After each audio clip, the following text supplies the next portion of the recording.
Yes, hello students. बेटा worksheet 38 10th class की worksheet है ये 30 dated. Okay, now we will start chapter 9. Chapter 9, the name of chapter is height and distances. Now how it is related to trigonometry and our daily life, ये हम यहाँ पर देखेंगे. तो first of all मैंने कुछ जो है रिकॉल क्वेश्चंस हैं वो हम देख लेते हैं. Here we have made a right angle triangle. यहाँ पर एंगल बी हमारा 90 डिग्री है. Then you have to answer the following questions. पहला हमारा है in this right angle triangle the sides opposite to angle B. The side opposite to angle B, ये वाला angle B है, इसके जस्ट अपोजिट में कौन सी साइड है उसका नाम क्या कहलाता है? That is name as hypotenuse. Next question है the side adjacent to angle C. Adjacent means किससे जुड़ी हुई है? इस एंगल सी से हमारी जो साइड जिस पर ये खड़ी हुई है वो साइड हमारी कौन सी है? वो कहलाती है हमारी बेस, नीचे वाला बेस. और जो हमारा the side opposite to angle C, इस सी के जस्ट अपोजिट में देखें, इसके ठीक सामने देखें तो ये है हमारी परपेंडिकुलर. तो इस प्रकार से हमने तीनों साइड्स का जो है वो नोमेनक्लेचर कर दिया है कि हम किस आधार पर इनका कैटेगराइजेशन कर रहे हैं, किस आधार पर हम इन्हें बांट रहे हैं. Now to do the questions of height and distances. Height और डिस्टेंसेस के क्वेश्चंस जो भी होंगे वो हमारे आस पास की घटनाओं से जुड़े हुए होंगे. हम जितने भी क्वेश्चंस करेंगे हाइट एंड डिस्टेंसेस के जो भी क्वेश्चंस करेंगे वो हमारे किसी आस पास की घटना का कोई वर्णन किया हुआ होगा और उसके अकॉर्डिंगली उस आधार पर हमें उसे किस में तब्दील कर देना, किस में बदल देना, किस में कन्वर्ट कर देना है इन राइट एंगल ट्राइंगल. तो मैंने यहाँ बेटा मेरी ड्राइंग कोई अच्छी नहीं है, मैंने यहाँ रफ फिगर्स ही बना लिया. हमने ये गूगल मीट पर भी कुछ ऐसी चर्चा कर ली थी. एंगल ऑफ एलिवेशन और एंगल ऑफ डिप्रेशन हमने जो है वो उनका ब्रीफ डिस्कशन किया था. अब जो है यहाँ पर मैं कुछ चित्र के द्वारा कुछ पिक्चर्स को दिखा करके जो है वो उस कॉन्सेप्ट को और क्लियर करने वाली हूँ. गूगल मीट पे तो हमने चर्चा कर ही ली थी ना, तो थोड़ा सा हम इसके बारे में और पढ़ लेते हैं और देख लेते हैं. यहाँ पर एक चित्र बना हुआ है, मैंने रफली बनाया है कि यहाँ एक छत है, मकान की छत है और छत तक पहुँचना है तो क्या लगाई हुई है? सीढ़ी लगाई हुई है. तो इस प्रकार से जब हम देख रहे हैं, वैसे तो किसका है ये? हमारे, अब कहोगे कि सीढ़ी, घर की छत, इसका मैथ से क्या लेना देना है, लेकिन हमने ये तिरछी सीधी ये जो सीढ़ी है वो तिरछी खड़ी की है. तिरछी ही खड़ी हो सकती है, सीधी तो एकदम हो ही नहीं सकती अगर हमें छत पे पहुंचना है.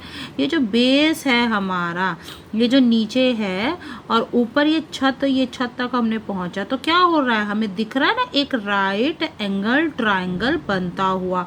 तो हमने यहाँ मैथ्स को अप्लाई कर दिया. इसी प्रकार यहाँ पर एक पेड़ है और मैंने उसमें जो वो एक आम लगाया हुआ है, हंसना नहीं.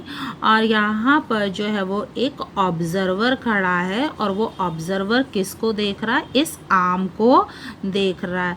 यदि हम यहाँ से एक परपेंडिकुलर डाल दें और इसके साथ इसे ऐसे ज्वाइन कर दें तो हमारा क्या बनता हुआ दिखाई दे रहा है? Right angle triangle.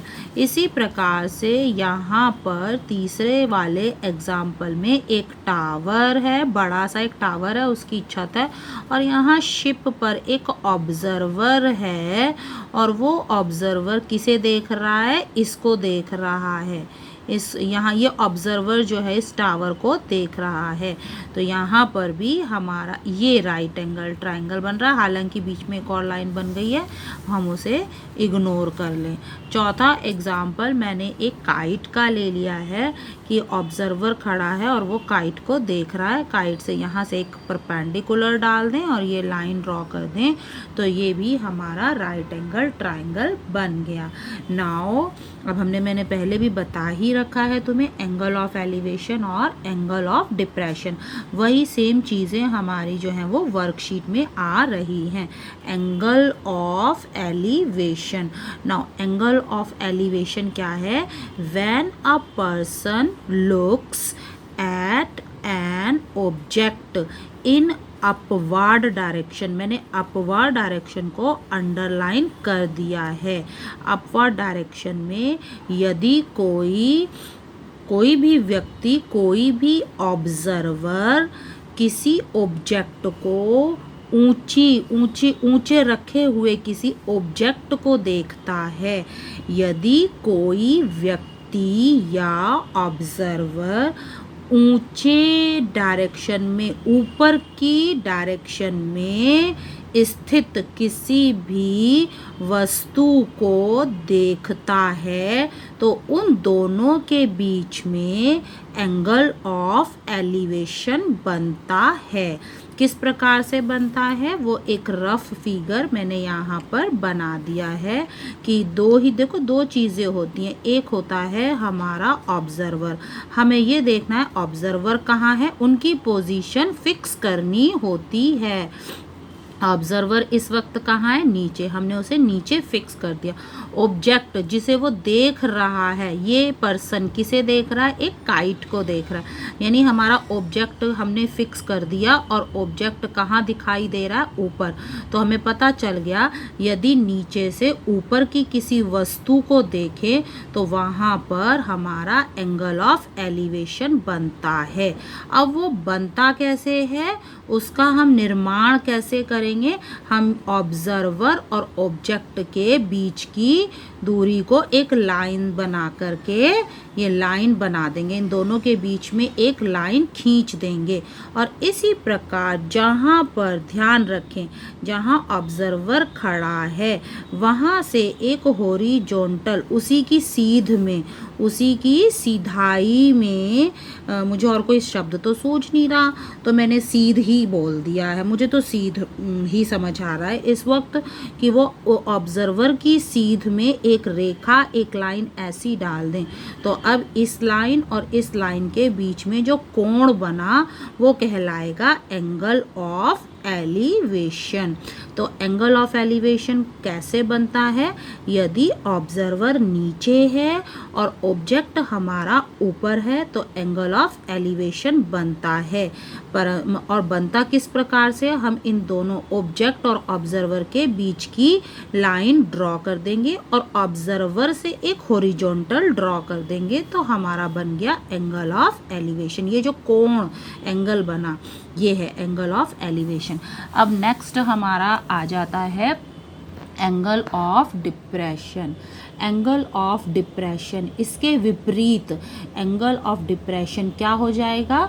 वहाँ पर परिस्थितियाँ कैसी हो जाएंगी? अब ऑब्जेक्ट ऊपर हो, ऑब्जर्वर होगा ऊपर और ऑब्जेक्ट होगा नीचे, यानी अब हम ऊपर खड़े होकर के नीचे की किसी वस्तु को देखेंगे।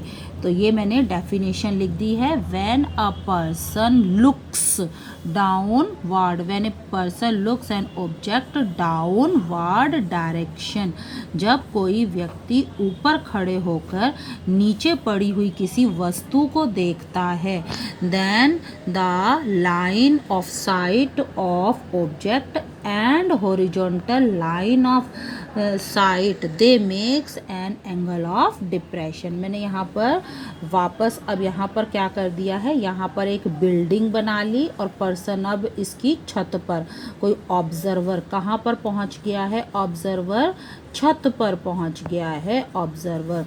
Now the observer is on the top of the building, यानी ऊपर पहुँच गया है। एंड द ऑब्जेक्ट, जो ऑब्जेक्ट है हमारा जो ऑब्जेक्ट है वो कहाँ पर है, ऑब्जेक्ट हमारा नीचे की तरफ है। जो ऑब्जेक्ट था हमारा ये नीचे, बॉल, एक बॉल को देख रहा है। तो अंतर आ गया ना, काइट है ऊपर, ऑब्जर्वर नीचे था। यहाँ परिस्थिति बिल्कुल बदल गई है, यहाँ पर ऑब्जर्वर ऊपर हो गया और नीचे ज़मीन पे पड़ी हुई बॉल को देख रहा है।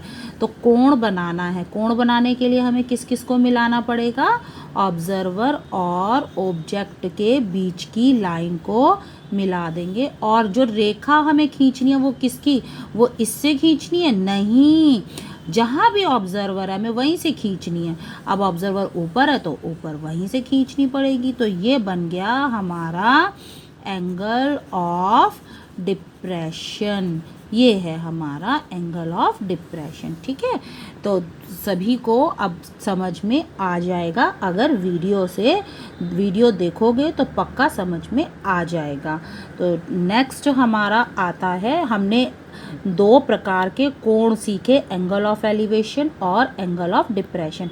अब now the steps to solve the questions regarding height and distances. क्या स्टेप्स होते हैं, यदि हमें उनके क्वेश्चन करने हैं तो हमें कैसे शुरुआत करनी चाहिए। सबसे पहली बात, हमें सवाल को पढ़ के उसके हिसाब से फिगर बनाते जाना चाहिए, उसके ही हिसाब से। और फिगर बनाते वक्त याद रखें कि वहाँ पर राइट एंगल ट्रायंगल तो आना ही आना है।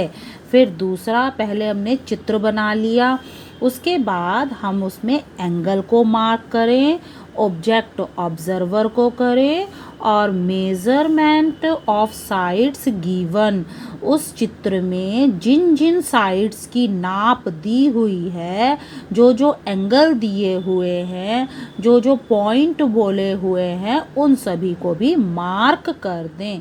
और तीसरी और सबसे इम्पॉर्टेंट चीज़ है, use applicable ratio two find the unknown measurement. अब जो अननोन, जो दूसरी और भुजा और साइड हमें निकालनी है, तो वहाँ पर हमारी कौन सी रेशो इस्तेमाल हो सकती है, वहाँ पर हम किस रेशो का इस्तेमाल करें।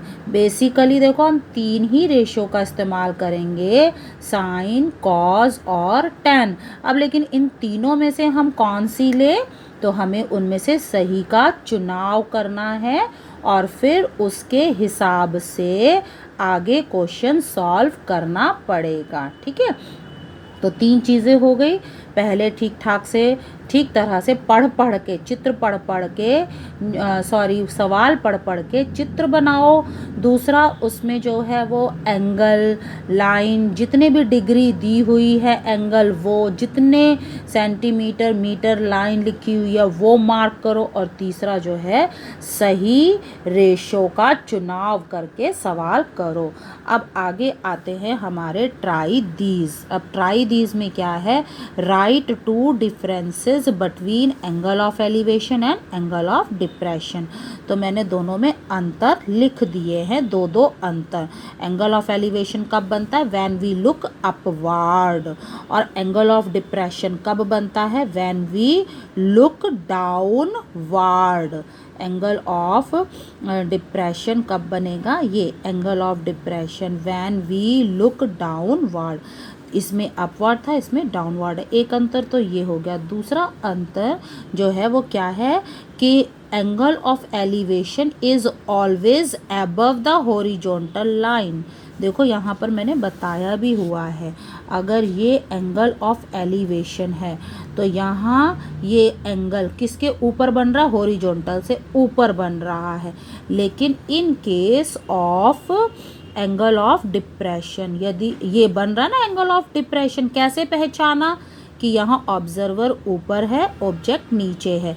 यहाँ हम ऊपर खड़े होकर के नीचे की तरफ देख रहे हैं तो बनेगा एंगल ऑफ डिप्रेशन। अब तुम इसमें देख रहे हो ये हॉरिजॉन्टल लाइन से नीचे है बिलो है और ये एंगल थीटा, इस वाले केस में एंगल थीटा लाइन के ऊपर, इस वाले केस में एंगल थीटा लाइन के नीचे बनेगा। तो दो अंतर ये हो गए, ठीक है। एक में क्या होता है, इसमें क्या होता है, when we look upward and angle is above horizontal. यहाँ पे क्या है, when we look downward and the angle is below the horizontal line. Next हमारा क्वेश्चन था कि ये एग्जाम्पल 3 था, ये शिप वाला था, यहाँ पर ये शिप में बैठा हुआ ऑब्जर्वर और ये टावर को देख रहा है। तो दोनों के बीच में कौन सा कोण बना, ऑब्जर्वर नीचे है, ऑब्जेक्ट उससे ऊपर है, तो कौन सा कोण बनेगा, यहाँ पर बनेगा हमारा angle of elevation. Now last में है, हमें इस स्टेटमेंट के आधार पर हमें फिगर ड्रॉ करना है। हालांकि मुझे लगता है ये अभी तुम्हारे लिए थोड़ा सा मुश्किल काम हो गया है, पर चलो इसे थोड़ा सा एक्सप्लेन कर देते हैं तो इजी हो जाएगा। यहाँ पर हमें क्या दिया हुआ है, सी लेवल। सबसे पहले तो हमें एक सी लेवल, हमें एक समुद्र का जो लेवल तैयार करना था। तो मैंने ये सी लेवल तैयार कर लिया। मैंने मान लिया ये लाइन है, ये नदी है और इसके ऊपर अब क्या है, इसके ऊपर ज़मीन है, इसके नीचे जो है वो सारा पानी पानी है, ठीक है। यहाँ नीचे, यहाँ से जो है वो पानी शुरू हो गया है। तो क्या है यहाँ सिचुएशन, फ्रॉम ए पॉइंट, एक बिंदु, कैसा बिंदु है, 65 metre above the sea level, यानी सी लेवल, ये सी लेवल है, इसके ऊपर बढ़ो। कितना ऊपर बढ़ो, 65 मीटर ऊपर। तो मैंने यहाँ तक मान लिया कि ये हो गया हमारा 65 मीटर, यहाँ ऊपर आ गए। अब इस बिंदु से क्या किया जा रहा है, इस बिंदु से द एंगल ऑफ एलिवेशन, यहाँ से बन रहा है एंगल ऑफ एलिवेशन। तो एंगल ऑफ एलिवेशन के लिए ऑब्जर्वर तो सेट कर दिया हमने। ऑब्जेक्ट क्या है, ऑब्जेक्ट हमारा है क्लाउड। तो यानी ये ऑब्जर्वर समुद्र से 65 मीटर ऊपर खड़ा होकर के एक बादल को देख रहा है। तो ये हो गया हमारा ऑब्जेक्ट। हमें अब समझ में आ ही रहा है, एंगल ऑफ एलिवेशन तो बनेगा ही बनेगा। ऑब्जर्वर नीचे खड़ा है, बादल ऊपर है, तो कैसे बनेगा इनके बीच का कोण, मैंने बताया भी था, गूगल क्लास में भी हमने किया था, मैंने अभी एक्सप्लेन भी किया। ये हो गई लाइन ऑफ साइट, दोनों के बीच में जो हमने रेखा खींच दी है, जो लाइन खींच दी है। और एक हॉरिजॉन्टल कहाँ से ड्रॉ करनी होती है, वो हमेशा ही ऑब्जर्वर से ड्रॉ करनी होती है। तो ये हॉरिजॉन्टल लाइन हमने ड्रॉ कर दी। अब जो कोण बना इस प्रकार से, वो है हमारा एंगल ऑफ एलिवेशन आ गया। चलो एंगल ऑफ एलिवेशन, और ये क्या दिया हुआ था, कितना दिया हुआ था, the angle of elevation of A cloud is beta. Beta था इसलिए हमने इसे बीटा रख दिया। हम थीटा या कुछ और नहीं रखेंगे, हमें बीटा ही रखना पड़ेगा, जो कहा है वही रखेंगे, ठीक है। दूसरा है यहाँ पर एंगल ऑफ डिप्रेशन, यानी सेम चित्र में दो प्रकार के एंगल बन रहे हैं। ऑब्जर्वर एक बार खड़ा होकर ऊपर की वस्तु को देख रहा है और एक बारी जो है वो अपने से नीचे की वस्तु को देख रहा है। अब नीचे कौन सी वस्तु है देख लेते हैं। And the angle of depression of shadow, shadow मतलब क्या, परछाई, इस बादल की परछाई अंडर द सी के अंदर, इस समुद्र के अंदर को कहीं पर परछाई बन रही है। ये हमने मान लिया कहीं ये परछाई ये अंदर है, समुद्र के अंदर ये उसकी परछाई है। तो एक बार इस ऑब्जर्वर ने क्या किया, ऊपर बादल देखा, फिर अब इसने नीचे की ओर गर्दन करके जो है वो शैडो को देखा। तो शैडो को देखा तो अब एंगल के लिए बताया था ना क्या होता है, क्या क्या करना पड़ता है हमें एंगल के लिए। हम ऑब्जर्वर और ऑब्जेक्ट के बीच में एक लाइन ड्रॉ कर देते हैं। उस लाइन का नाम क्या होता है, line of site, line of site. इसी प्रकार ऑब्जर्वर से हम क्या डाल देंगे, हॉरिजॉन्टल। तो वही वाली हॉरिजॉन्टल लाइन किसके लिए काम आ गई,